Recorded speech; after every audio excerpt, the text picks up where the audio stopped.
All right, ladies and gentlemen, boys and girls, the time has come for our Final Four. In our Elite Eight round matchup, we had the Baseball Star versus the Legend of Gravity.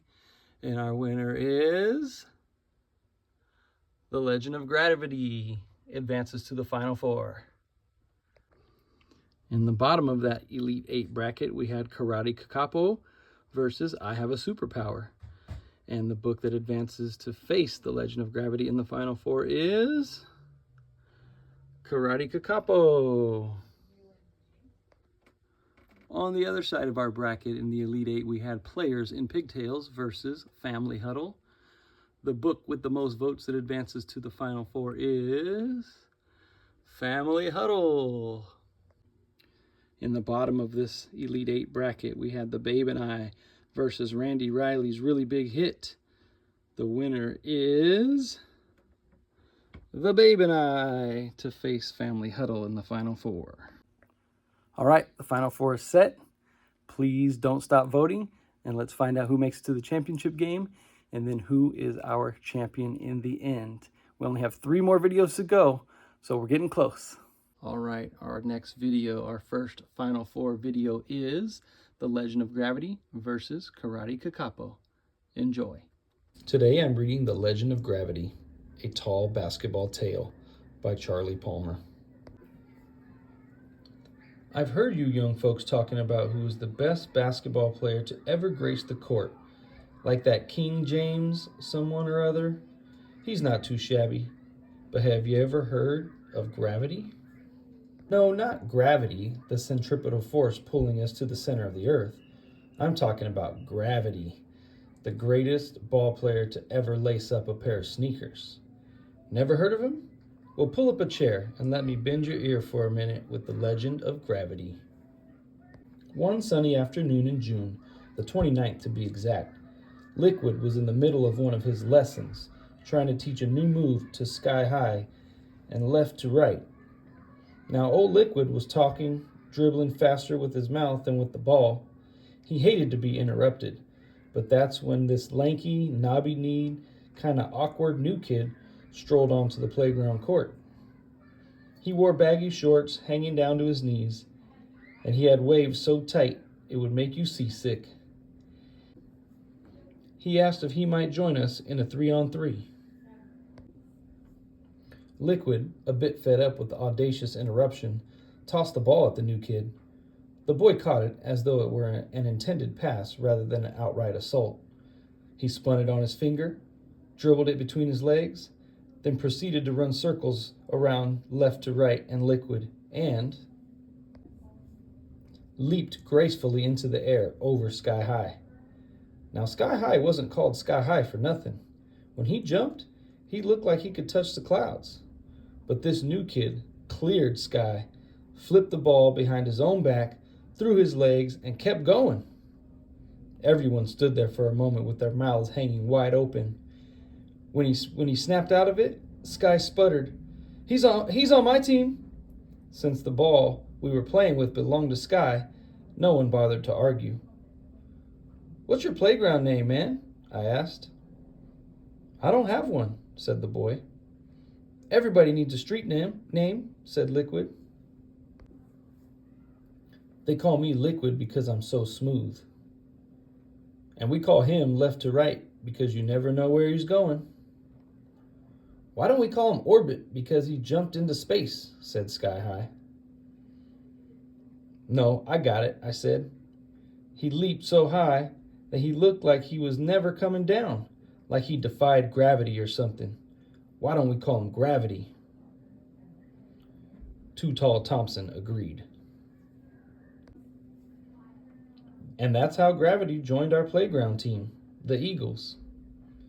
We had always been good, but we never won a championship. We thought Gravity would be our missing link. Truth be told, he was often a one-man show. Gravity once jumped so high that we were able to go out for ice cream before he came down. Ballers from across the city started coming around, trying to challenge Gravity. In one game, he scored 150 points. Oh, you're not impressed? You should be. Gravity scored all those points in the first quarter. He left the game early, something to do with babysitting his sister. That summer, Gravity had us believing that no team, nowhere, could beat us. We ruled the blacktop in the hillside projects where we lived. We played all day and all night, and even after church on Sundays.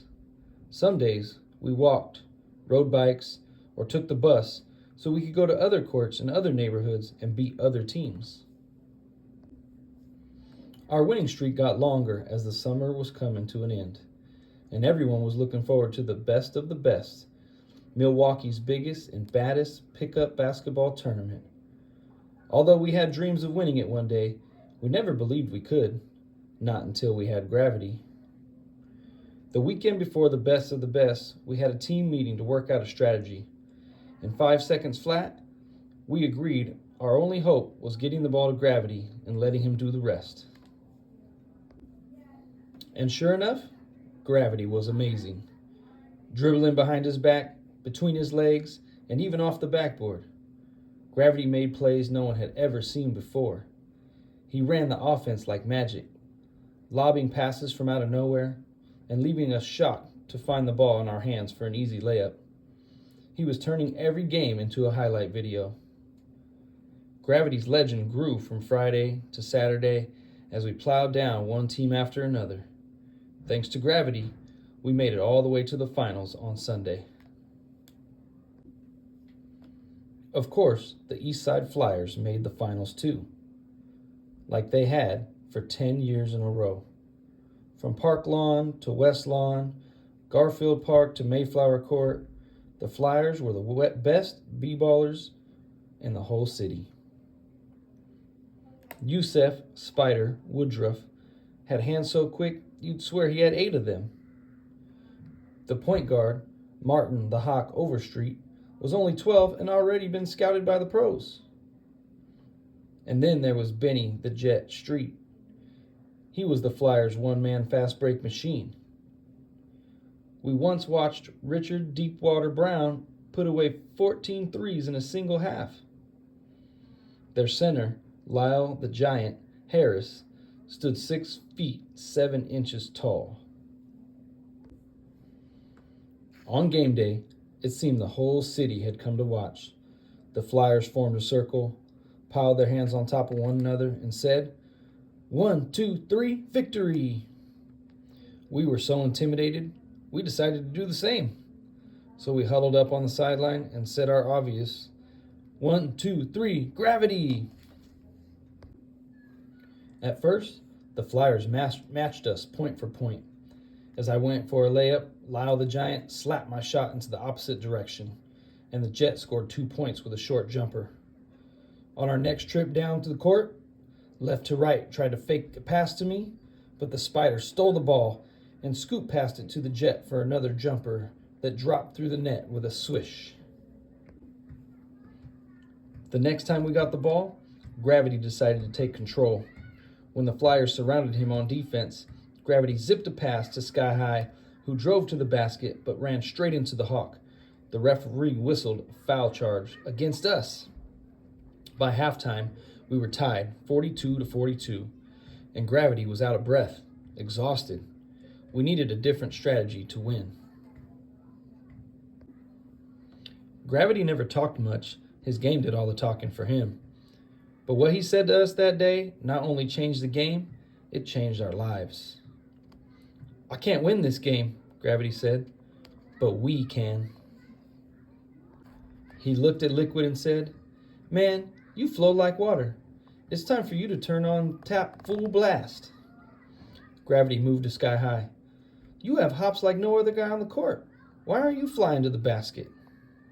Left to right, with your killer crossover dribble, people can't tell if you're coming or going. And you, too tall, just get in the way. Finally, he focused on me. Now, I'd never had a nickname, but when Gravity said, I'm gonna call you Butter, you got flavor. So we need you to melt in the backcourt and spread the defense. Something inside of me got unstuck. This time, our team circled up, piled our hands on top of one another, and yelled in unison, 1, 2, 3, team! By tip-off, gravity had us hyped. The Flyers might as well have surrendered right then and there. I caught the tip-off, and I dribbled up court. I whispered to myself, get out of the way or get served by butter. The Flyers never knew what hit them. For the first time, sky high, left to right, liquid, too tall, butter, and of course gravity played as one. We confused the Flyers by constantly changing our defense. We ran man-to-man coverage, then switched to 2-3 zone, and then shifted to our triangle, trapping defense. With less than 2 minutes left, our shots started falling like a hard summer rain. Suddenly, we were unstoppable, hitting three-pointers, jump hooks, and high-arcing fadeaway jumpers that made the crowd roar. Our defense shut down their offense for good. When the final buzzer sounded, everyone was stunned by the scoreboard. We had beaten the Flyers by 17 points. There was no doubt that Gravity was the most valuable player that day, maybe ever. But he insisted that we all share the championship trophy, passing it from teammate to teammate. 25 years later, we still do. Karate Kakapo, written by Laura Dana Kunti and illustrated by Stacy Curtis. Kakapo was crazy about karate. From the time she was a kinder Kakapo, she had been interested in the martial arts. Kung Fu, Judo, Taekwondo, but karate was her favorite. She loved the blocks, the strikes, the stances, and she especially loved the super fast kicks, the side kicks, the jumping kicks, and the running kicks. The flying kicks, well, maybe not the flying kicks. Fact, Kakapos can't fly. Kakapo knew what it took to master karate, time and hard work, and she was committed. Every day she went to the dojo to practice with other students. Some days she focused on her blocks, low block, high block, rising block. Other days she concentrated on her strikes, knife hand strike, palm heel strike, elbow strike. Tomorrow was a big day for Kakapo. It was belt test day at the dojo. She was excited and she was ready. But just in case, she practiced her stances one last time before bed. Ready stance, cat stance, half moon stance, crane stance. As Kakapo tried to fall asleep, she thought of her previous belt tests. That perfect block when she got her yellow belt, breaking that wooden board when she got her green belt, that swift side kick when she got her blue belt, her sparring footwork when she got her red belt. But tomorrow would be Kakapo's greatest test. She was trying for her black belt, the most difficult belt of all. She had no reason to be nervous. She had practiced as much as any bird could and had mastered all the moves. Except that one. But surely the senseis wouldn't ask her to do that. Kakapo fell asleep, hoping the senseis would remember the fact that Kakapos can't fly. The next day, the dojo was filled with nervous birds taking tests. Kakapo straightened her karate gi and waited patiently for her name to be called, all the while trying not to worry. She spread her wings wide and flapped them, hoping that the senseis would notice and be reminded that she could not actually lift off. Finally, her turn came. Kakapo bowed in front of the panel of senseis. She waited. "Please start with a running front kick," said the first sensei. She did the kick, and it was perfect. "You may proceed to a jumping back kick," said the second sensei. Kakapo jumped higher than she ever had before. "Now you may show us your side snap kick." She did it. It was flawless. It continued like that all the way through the test. Ha! Kaya! Hi-ya! Kakapo was on her way to a black belt. Then it happened. "Please show us your flying sidekick," said the third sensei. My flying sidekick?" replied Kakapo. "Yes," said the sensei. You mean the one with both feet in the air at the same time?" asked Kakapo. "Yes, the flying sidekick." Kakapo began to explain. Excuse me, sensei. The thing is, well, the fact is, Kakapos can't fly." The sensei was silent. "So since I'm a Kakapo, I'm not going to be able to do that flying sidekick." The sensei was still silent. It looked like Kakapo would not be getting her black belt after all. At last, the sensei spoke. "For your final test, please show us a running, jumping sidekick." A running, jumping sidekick? Kakapo didn't know that kick. She'd never even heard of it. Unsure of what to do, she thought about all the practice and hard work she had put in for this day. Then she made up her mind. She had to try. She raised her head proudly, yelling, "Ka-ka-pow!" as loud as she could while she ran, then jumped and sidekicked at the same time. She landed in a perfect ready stance. "Wait," she said to the sensei. Did I just do a flying sidekick?" The senseis were silent. And then they all smiled. Kakapo stepped forward, stretching her wings out to receive her black belt. The other students flapped and clapped, chanting, "Ka-ka-pow! Ka-ka-pow!" "Well done, Karate Kakapo," said the sensei, bowing deeply. And Karate Kakapo bowed back.